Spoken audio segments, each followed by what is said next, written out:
I am Henrique Ollifiers, one of the co-founders of Bossa, and Bossa is a video game studio like many others, and have some good games like I Am Bread, Surgeon Simulator, and we play a little bit with VR as well.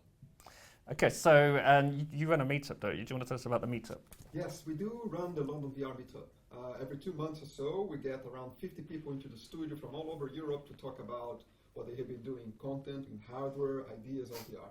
It's a very ideas spreading environment, which is what we need at these early stages of VR, right? We need to learn from each other's mistakes so we don't have the mistakes ourselves.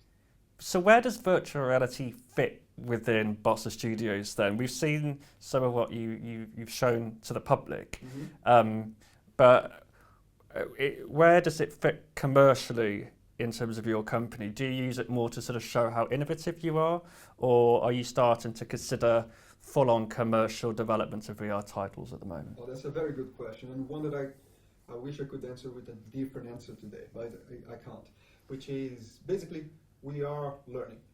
We are investing in VR to acquire the knowledge, so when the time is right for us to create a product for consumers, for players, we have the knowledge to do so. Right now, there's a lot of money going into hardware development, right? You have 2 billion acquisitions of Oculus Rift, and you have everybody throwing their money to create new headsets. But there's almost none running into content production.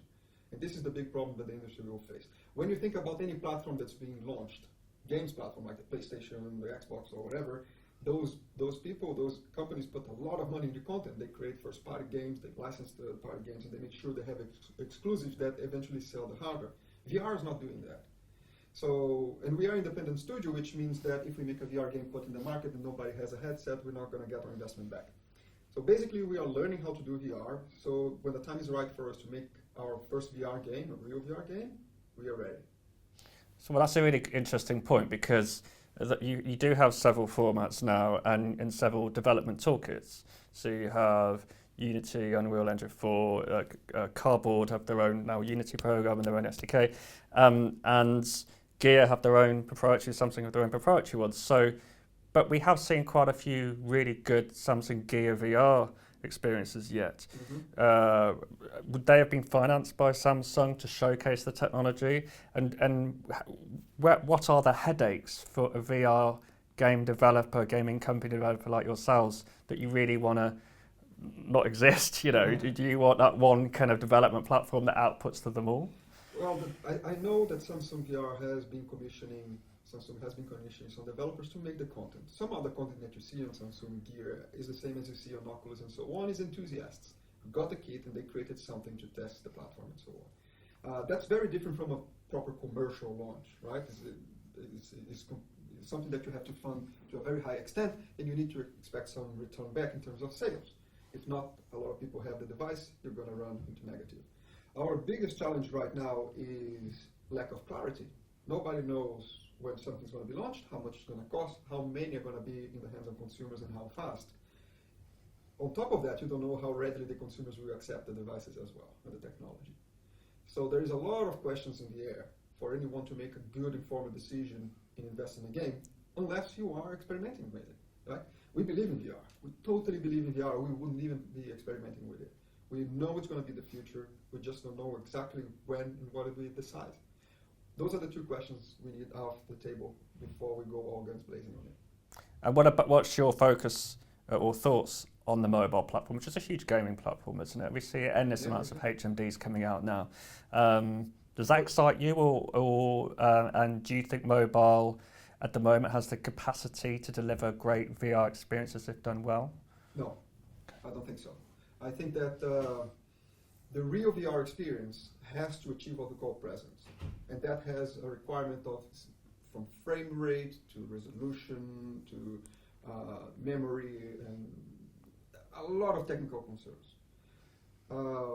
What we see today on VR mobile is the very first steps to achieving what is the ultimate goal, which is completed wireless VR, right? People are using mobiles as a means to an end. Mobile VR doesn't make any sense. My mobile stays on my pocket, serves that purpose. What you want is wireless VR.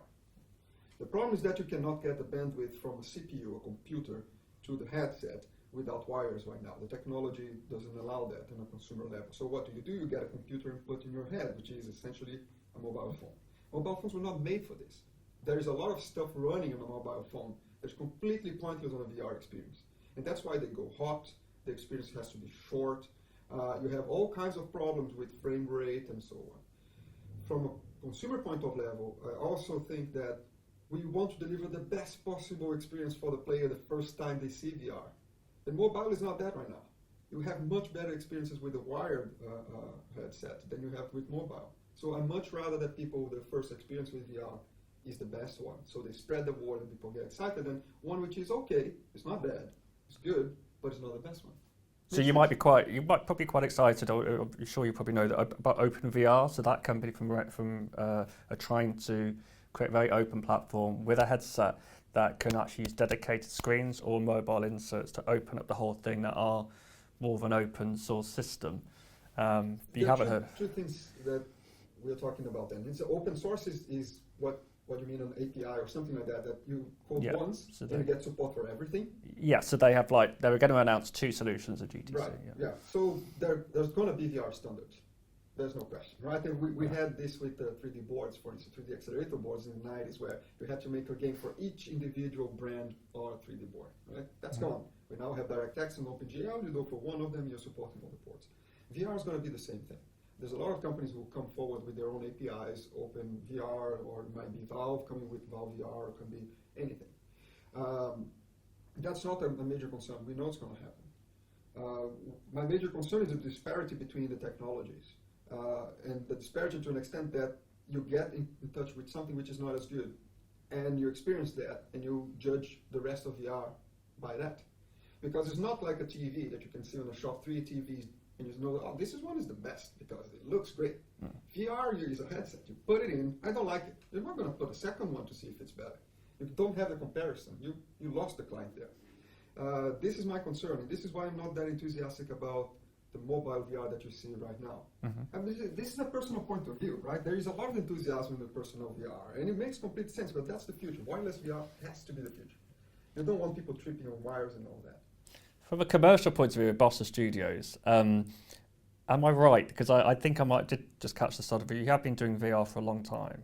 Is that you had from 2001? Did I get the right? No, individually we have. Like I have done VR from 2001. And Was that not on your talk? Yeah, it was. Yeah, sorry, that's what I mean. It was me, but not Bossa. Bossa is 4 years old. Oh, okay, right, okay. Yeah. So I'm just interested in the business model.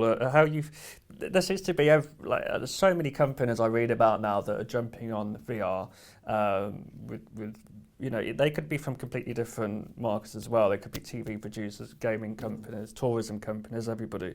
Do you think you're any closer to establishing a business model of how to finance high-end content? So we see brands using VR a lot to promote a service or a product as one-off activations.